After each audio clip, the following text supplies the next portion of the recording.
Bucks and six always. That's for the culture. Happy Saturday, y'all. Welcome to another edition of the Bucks and Six podcast. This is issue 8. However, this is volume 6 of They Got Next. We're looking at the Southwest Division today. Now, first of all, happy Saturday. I know this isn't something y'all might have been expecting. I mean, I said it in the last issue. Only reason I'm really dropping this now is just that I want to finish this little mini-series before the season kicks off next week on Tuesday. But with that, y'all already know how we do it around here. If you don't, welcome. We always start things off with a take of the day. Now, this issue's take of the day is Kevin Porter Jr. comes into his own, averaging 20 and 10, and solidifies the Rockets as a young team to watch out for. KPJ is the guy I think I'm buying a lot of stock into this year. He fucking torched the Bucks for 50 points on the fact that all our guys were healthy. Or at least all our starters were. I think when any player drops 50, they immediately kind of, not necessarily shoot themselves into the higher echelon. Actually, no, they do, because if you think about it, even scoring one basket's tough, but dropping a 50 piece? Whew! Not only that, with Kevin Porter Jr., I'll get into it more later, just because, spoiler, I haven't picked a pop-off for the Rockets as well. But I think the Rockets are going to be this year's version of the Hornets, where they're not necessarily winning that many games. It's going to be fun to watch them play regardless. So, with that, Kevin Porter Jr. is going to pop off. Got to give that a guarantee. Appreciate it, Chuck. Now, if this is your first time ever tuning into the Bucks and Six podcast, like I said earlier, welcome. What we're doing here is this is a nice little mini-series we got called They Got Next. And what we're going to do is go through every team. This is the last one. We're going to look at the Southwest Division today. And going through every team, we're going to look at a few things. First of all, we're going to look at their core. Who are the players that when I think of this team, this is it. Giannis with the Bucks. LeBron with the Lakers, Kevin Porter Jr. with the Rockets. Nah, but for real, we're going to be looking at who these teams are built around and just who are their main building pieces or just main pieces in general. From there, we're going to project their starting five. I'm going off of who's healthy. So, for example, last issue are the Clippers, and obviously Kawhi Leonard's working on a torn ACL right now. I think it's a torn ACL. I don't know. Just something's fucked up in his knee. So because of that, I put Terrence Mann there in the 3 to start. But yeah, we're going to be looking at who is potentially going to be their starting lineup opening night or just in general for the season. From there, we're going to go into who's going to pop off, who's going to be that guy to really take that next step. And we're not necessarily saying he's going to be an all-star, but there's going to be a really big noticeable improvement with these guys. From there, we get into who's going to slump. Who are the guys that have been solid, not necessarily throughout their career, but are coming off of good years and might not be able to repeat the same thing, whether it be because of injury, situation, whatever. And finally, or not finally, we're going to be looking at who could potentially be traded. Who are these guys that could contribute to another team or just need a better situation after that? We're just going to do a small little overview of how I think their season's going to go, whether it's the play-ins, the playoffs, championship maybe. I don't know about any of the teams in here for a championship. But aside from that, yeah, just give an overall, quick take on how their season's going to go. Now, with that, let's get into the very first team, a team that I think is under a lot of pressure this year, not necessarily because it's championship or bust. However, it does concern one of the great young players in the league right now. We got the Dallas Mavericks. See y'all in a bit.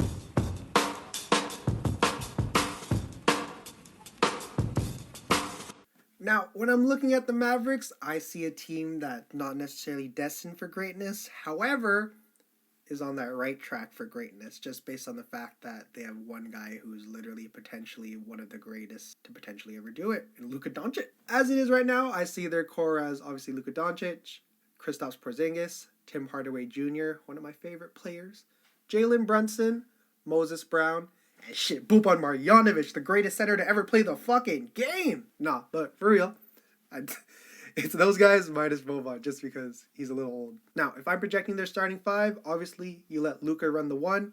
I got THJ at the 2, Dorian Finney-Smith at the 3, Maxi Kleber at the 4, and as it is right now, I'd let Kristaps start at the 5.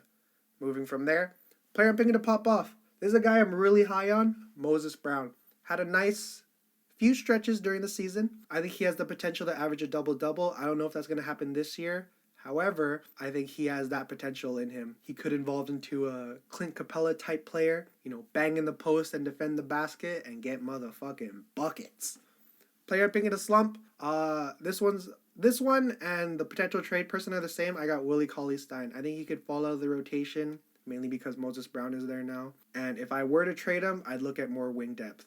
Now, if I'm predicting the Dallas Mavericks season, I think they're definitely a playoff team. However, it's just a matter if Luka can really get over the hump. And not necessarily just Luka, but that team in general, and just everybody lock in and help contribute back to Mavericks winning basketball, baby.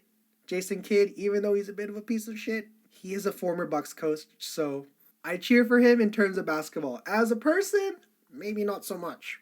I think the Dallas Mavericks are definitely on the road to being not necessarily contenders, but being like a yearly force in the playoffs that could potentially lead to them being contenders. You never know.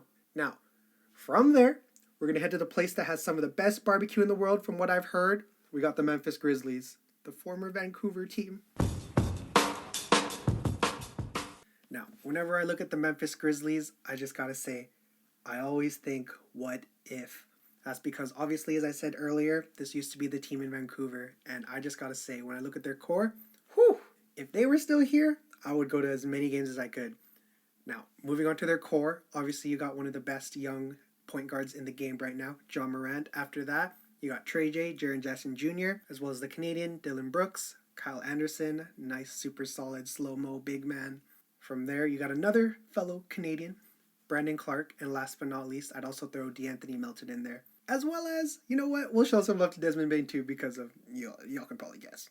Now, their starting five as I see it, obviously got Ja at the 1. At the 2, I'd have Dylan Brooks there. At the 3, I would let Desmond Bane start, personally. And at the 4, Jaren Jackson Jr., and obviously at the 5, new addition, Steven Adams. In terms of players to pop off, I have 2 here. The first one being Desmond Bane, obviously. So with Desmond Bane, he had a good summer league / preseason. He shot 43% from the 3 last year. And I think just with his play style, his numbers would only go up playing with one of the best young point guards right now. And I really like Desmond Bane's game just for the fact that while him being drafted had a lot to do with the fact that he could shoot the ball very well, I see, based off of what I've seen like in preseason, as well as the summer league, he has the ability to both drive as well as obviously be a super big knockdown dude from the 3. After that, we got Jaren Jackson Jr. He's coming off a full year removed from his injury, which I think is really nice. He's going to hit the ground running with Ja, and we might be looking at Ja's Robin. I know that that's what everybody really thought would happen. Obviously, with how his career's gone so far, dealing with injuries and stuff like that, hasn't really gotten as much experience as he would obviously like to.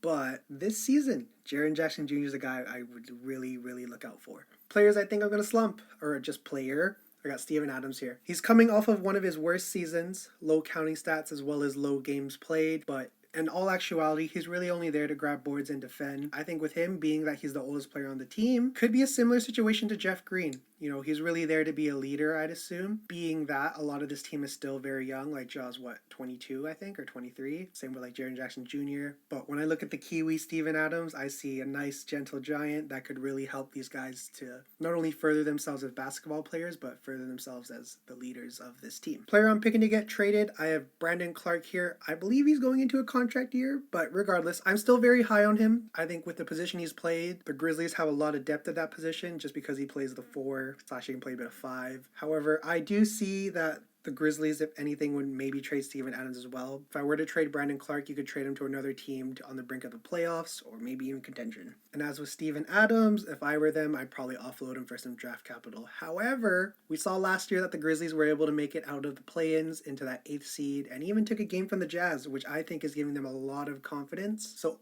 I would not be surprised if the Grizzlies decide to just stick it out with his team and just let it ride and see what happens and see if they can really make some noise in the playoffs this time. And that just leads into overall my idea of what the Grizzlies could be this season is that they probably make the playoffs through the play-in again. I think this team is still very much in their rebuild phase. However, they're starting to not necessarily get towards the latter end of it, but when you have a player like John Morant on your team, only good things can happen, I would say. John Morant is definitely someone I would also put in my pop-off selection, but he's already done that every year in his career so far. I mean, it's only his 3rd year, but yeah, John Morant. This is going to be another little late take of the day, but John Morant's going to be his first All-Star this season. That's my prediction. Now, heading from one of the young up-and-coming teams, we're heading to an organization that's been very much a model for excellence, somewhat coming off of the best stretch in recent history in terms of making the playoffs. We got the San Antonio Spurs. Now, coming from a franchise that is still fairly young and still has a lot to prove, we come to another franchise that has very much been the model of excellence for quite a number of years, except for potentially last year. It's the San Antonio Spurs, coached by arguably the greatest coach of all time, Greg Popovich. As is right now, see their core as DeJounte Murray, Keldon Johnson, Jakob Poeltl, Lonnie Walker IV, Derek White, and just because he was their first round pick, Josh Primo, and as well as Devin Vassell. Their starting five, as it is right now, I would consider to be at the 1, DeJounte, at the 2, Derek White, at the 3, Keldon Johnson, at the 4, Thaddeus Young, and at the 5, Jakob Poeltl.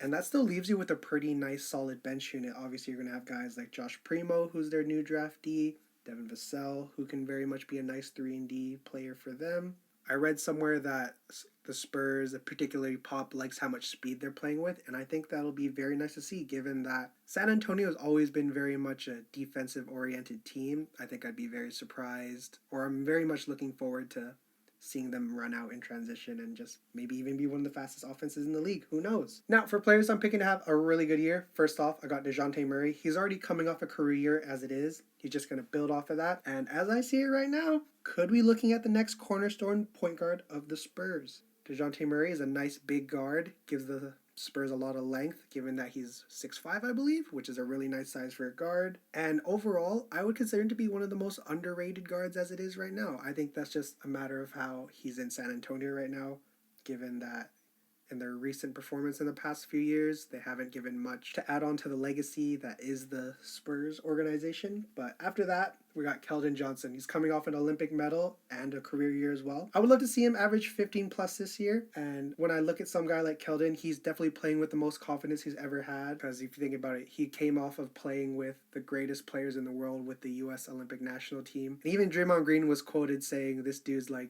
giving more energy than anyone else. And I think if you got the cosign from a guy like Draymond Green, you must be doing pretty all right for yourself. Player I'm picking to have a slump, I got Thaddeus Young here. He is the oldest guy on the roster, and Pops mentioned that, again, like I said earlier, they want to play a very fast game. Don't know if that is going to stick around. He's very much one of those players I can see being a trade deadline target. And in doing so, would definitely trade him to a team where they're either contending or competing for a playoff spot. Potential trade piece, I got Derek White here. He's coming off a career as well. Granted, slight asterisks on that because he only played 36 games. As it is right now, the Spurs have a lot of depth at this position, and not only that, Derek White is already 27, which he's in his prime right now, but the Spurs as it is right now are in a rebuild, so he might be better off spending his most peak physical conditioned years in another team, in another situation. But man, if Greg Popovich is there, there's always a chance for the Spurs to have a really good season. But regardless, Derek White could really contribute to a competitive team. If they weren't in the West, though, I feel that the Spurs would be a lot better. Now, overall, as I mentioned earlier, any team that's ever coached by Greg Popovich, you can never fully count them out. I get it. The Spurs don't really have a Giannis Antetokounmpo, a Steph Curry, a player that, when I look to this franchise, this is the number one dude. This is a guy that a lot of our defensive game plan is going to be planned around stopping. But I digress. The San Antonio Spurs have very much been a model of excellence in the league, and I think that can still continue, obviously when you're coached by one of the greatest coaches of all time. However, I would not be surprised if they're in the lottery, and a very high in the lottery next season. Coming from there, we're going to head over to New Orleans, the home of beignets. Shoot, a lot of good food. I've never tried gumbo. I want to try it someday because it looks mad bomb. But we got the New Orleans Pelicans. Stay locked in, y'all. When I look at the Pelicans, I see a team that could very much be on the rise. However, I would not be surprised if this is a down year for them as well.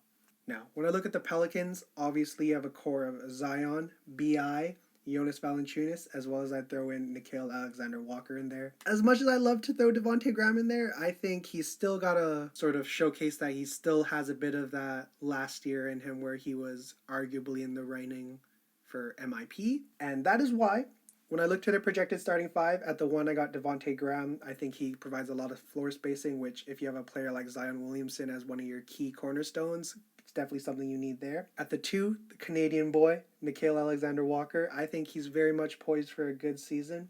At the 3, obviously, another Slim Reaper, Brandon Ingram. At the 4, a behemoth and a giant of a man at 6'6", running in at, it's like 280, Zion Williamson. And at the 5, one of the most underrated centers in the league, Jonas Valanciunas. Now, when it comes to players who are going to pop off, I have 2 here, and it's the backcourt. Now, first, we're going to look at Devontae Graham. So, as I mentioned earlier, he's a year removed from his potential MIP season. I think he'll be one of the primary outside scorers. And like I said earlier, his ability to stretch the floor fits more in New Orleans due to Zion's inconsistency in the area. And this new situation could be the one that really needs him to pop off. Devontae Graham was playing in a situation where he was playing at home, so I feel there's way more pressure. We've seen guys like Stephon Marbury where, they weren't able to live up to the pressure, or not necessarily live up to the pressure, but just that situation of trying to, you have all this hominess around you and still trying to be the best basketball player possible could be overwhelming for some people. Not saying that happened to Devontae Graham, but this new situation could be what he needs to really get back on track in his career. Moving on from there, at the 2, and as well as the second guy I'm thinking to pop off, Nickeil Alexander-Walker. I think he's going to be the next breakout Canadian. We saw last year with Shai Gilgeous-Alexander really taking a big step. Bro, it's time for the cousin to step in, which if you didn't know, Nickeil Alexander-Walker and Shai Gilgeous-Alexander are cousins. So not only are they Canada's loved and adored basketball players, but there's a family connection there, which is really nice. I do hope one day down the road they do not necessarily play together, but man, that Olympic Canadian team is looking real nice. But back onto the topic of the Pelicans. Moving on from the players I'm thinking are going to pop off, the player I think is going to slump. As much as I love him, I got Jonas Valanciunas in here just for the fact that he's going to get less touches. He's coming from arguably being the second leading scorer in Memphis to a sort of ambiguous position. Could be the third option, could just be a guy that's out there to stretch the floor and got rebounds. Not really sure. But the one thing I can not necessarily guarantee, but the one thing I would very much bank on is that Jonas Valanciunas will be a model of excellence as well as a model of consistency for the New Orleans Pelicans. But I think just again, he's coming into a situation where there's a lot less ball to go around. So obviously I think his statistics might take a little dip in there. Now, with players to potentially get traded, I got Jackson Hayes here. He's a very high lottery pick. He was the 10th pick in his draft. Could flourish with the right opportunity. However, as it is right now, you got Jonas Valanciunas really taking up that starter role for sure. So I'm not sure how much run there's going to be for Jackson Hayes here, or if he even wants to be the backup center, even though that was pretty much his role last season. Who knows? The guy might be like, man, you know what? I think I could really flourish and be a starter somewhere else, and might go do that. Now, if I were to trade him, it'd obviously be to a team that's in a rebuild / has time for these growing pains, just because he hasn't gotten as much run as much as the other guys in his draft class. So I think if you're picking up Jackson Hayes, it's very much a project as well as something that could pay very handsomely over time. But again, it's just going to really take that time, much like how Giannis was. But overall, with the New Orleans Pelicans, they're very much in a gray area with their rebuild, I believe. With Zion being out for the first month, I think this is very much going to be a time for Brandon Ingram to cement himself as, in my opinion, I like him more than Zion, just off the fact that he's able to stretch the floor as well as he provides a lot of length. Obviously, he's not the force that Zion is. However, Brandon Ingram plays a very, very nice game, as well as a game I think could last way more longer than Zion's, just based off the fact that this dude really doesn't weigh as much as Zion. Like, Zion literally is the second heaviest player, whereas he's pretty average size-wise.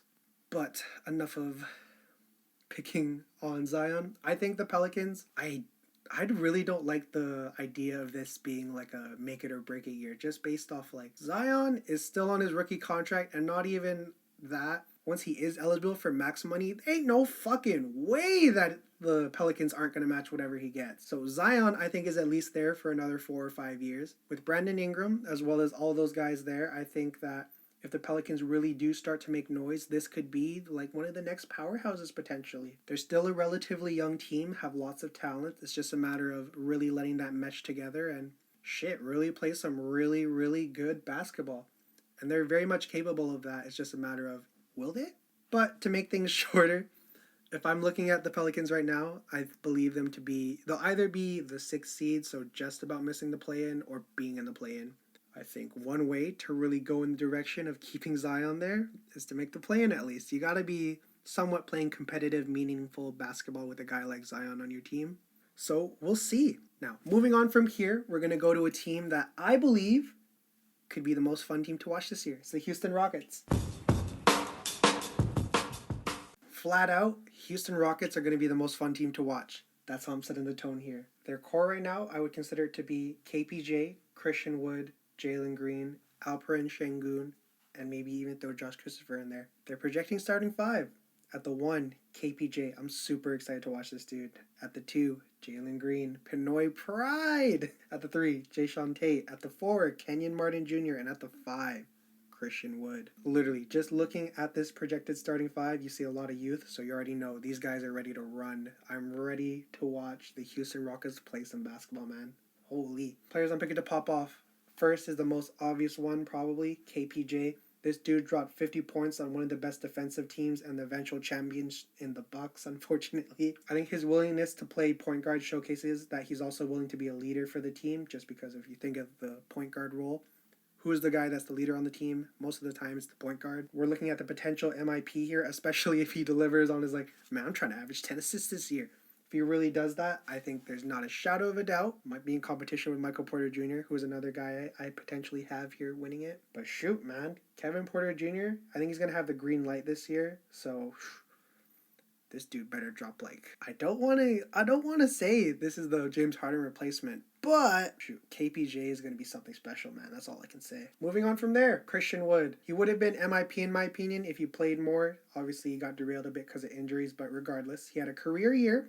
Just going to build on top of that. I think along with having a more recognizable nexus to the team, just because at the beginning of the season you thought, ooh, this team's going to be nasty. John Wall, James Harden, Christian Wood. Ooh, we all know how that turned out. But all jokes set aside, he's already a top 10 player, or not top 10 player, he's already a top 10 setter in my opinion. He's going to play with a lot of confidence this year. And man, if he just has almost the same type of season, but playing more games and overall maybe even bump him up a little bit, shoot. Could even climb his way even further up that ladder of the top 10 center list. Now, players to slump, obviously you got John Wall, who's not even going to play this year as it seems right now, because if I was him, I'm not accepting a buyout. Shit, man, pay me my $90 million. To give a more concrete answer, I guess, I got DJ Augustine here. He's the oldest player on the team, so obviously he doesn't fit with the timeline of the rebuild. I believe he's 33. But I think with DJ Augustine, he played for the Bucks last year, so I'm somewhat of a fan of him, as well as playing for Indiana Pacers, which if you haven't listened to the first ever issue, I did start out as a Pacers fan. But man, now it's all Bucks, don't worry. With DJ Augustine, I can see him not necessarily getting any minutes, however, just being a veteran point guard, because I think people don't really value longevity as much as it should be in the league. If you're 33 and you're still in the league, you're doing something right. There are literally hundreds and hundreds of players who don't even play their first year or get through their first year. And this guy's 33 and he's fucking 5'11", and he's carved out a pretty decent career as a bench player in my opinion. But regardless, DJ Augustine, I don't think he's going to get much run this year. Now, players to get traded, I do have John Wall here just because if he's really itching to play ball, they'll figure something out. Man, there's no such thing as an immovable player nowadays. GMs are smart as fuck, and I'm sure they'll figure something out, because they always do. And when I look at John Wall, he's still a really, really good point guard. Put him on a team like the Clippers with everyone healthy, they become probably, I don't want to give them the top team in the West, but shoot, Clippers become even scarier than they already were. However, I understand that he doesn't want to buy out. I wouldn't either if I'm supposed to be paid $90 million. John Wall, man, go there, stay in Houston, be a player coach for the next 2 years, and collect your check, baby. And the other player I have potentially getting traded, Eric Gordon. He's another vet on a young rebuilding team. I think he could potentially agree to a buyout just because he's not expecting $90 million. You put him on a contender, and that sounds dangerous. If I were to trade him, I'd probably offload him for a pick. Eric Gordon, I think, is still very serviceable. He's very much one of those what-if players if his knees held up in his early years, because, man, early Eric Gordon was a problem. And in my opinion, in the right situation, this guy could be, man, he could play Luke Kennard, but plays good defense. But obviously, with the Rockets, since they are in a rebuild, we shouldn't expect much from them this year. I think they're definitely going to be in the lottery. It's just a matter of, are they going to shut down guys like how they shut down SGA? But no, all kidding aside, regardless of if they're playing for meaningful basketball or not, this team is going to be one of the most fun teams to watch in the league. I'm calling it right now. It's going to be the equivalent of the Charlotte Hornets. I'm just genuinely so excited to watch the Houston Rockets this year. It's going to be crazy. But that is going to do it for the Southwest Division in terms of analyzing them. Now, let's head over to ranking them. When it comes to ranking, I'm going to go bottom up. So at the very bottom, I have the Spurs. They have no players with crazy superstar MVP level potential in my opinion. However, that's just, shit, it might be like 2K where it might be untapped potential. But as much as I love the Spurs and as much I was saying that you can never count them out, if I'm being realistic, I do not think they're going to make the playoffs. I think they'll make some noise potentially and might slip into a play-in. However, no way they're making it seed 1 to 6. From there, we got Houston. Obviously, they're a team in a rebuild, so I wouldn't expect them to really be challenging for a playoff spot. If they were to challenge for a play-in spot, though, might be very dangerous. Could give those young guys, because they're playing with nothing to lose at that point. It's not like the Lakers where it's championship or bust. But either way, as I said earlier, Houston Rockets, Houston basketball, man, they're a team that I really wish I could watch live. At the third spot, I have Memphis, just because they don't have as clear and as big a nucleus as the other teams above them, just because based on the fact that Ja Morant, as it is right now, is still really the only this is our guy on the Memphis Grizzlies right now. I think Trey J could be that guy. However, based on what we've seen and as well as his health, a little scary there. But I do think Memphis has the ability to make the playoffs again. At the second spot here, I got NOLA, the New Orleans Pelicans. They are such a talented team and have a nice dynamic duo of Brandon Ingram and Zion Williamson. It's just a matter of, can they, one, stay healthy, and two, can they be in like the right situations at the right time? Just because we saw how with, was it Stan Van Gundy, I think? Whichever Van Gundy brother it was, they weren't on shit. That's why they got fired in their first year. But jokes set aside, the New Orleans Pelicans, I think, could be a very good team this year. If they were to make the playoffs straight away, I think they'd just be at that 6th spot. Otherwise, there might be another team playing in for the play-in.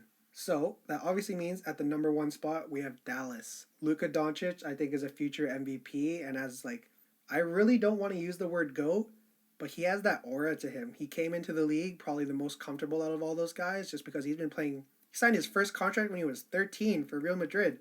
So if that doesn't showcase that this dude has been a walking professional, literally since his balls dropped, I don't know what is. Sorry for that graphic image, but the Dallas Mavericks, shoot, man, they've had luck with another white European dude, aka Dirk, German Jesus, and with Luka Doncic, he's already a top 5 player in the league. Might be that 5th spot, but he's like one of the top dogs in this league as it is right now. And with Kristaps Porzingis, hopefully he has a nice, healthy season, is able to somewhat regain his all-star form. That team's dangerous. So, just to reiterate, at the bottom, we have the Spurs at the number 4 spot. We got Houston at the number 3 spot. Memphis at the 2. New Orleans. And the best team, as I see right now, they got next in the Southwest Division. We got the Dallas Mavericks. With that has been another issue of the Bucks and Six podcast. Thank you so much for everyone who's been listening in. Happy Saturday. Hope you guys enjoy the rest of your weekend. And remember, there are not a lot of guarantees in life. However, the things that are guaranteed are death, taxes, and Bucks and Six. Have a good one.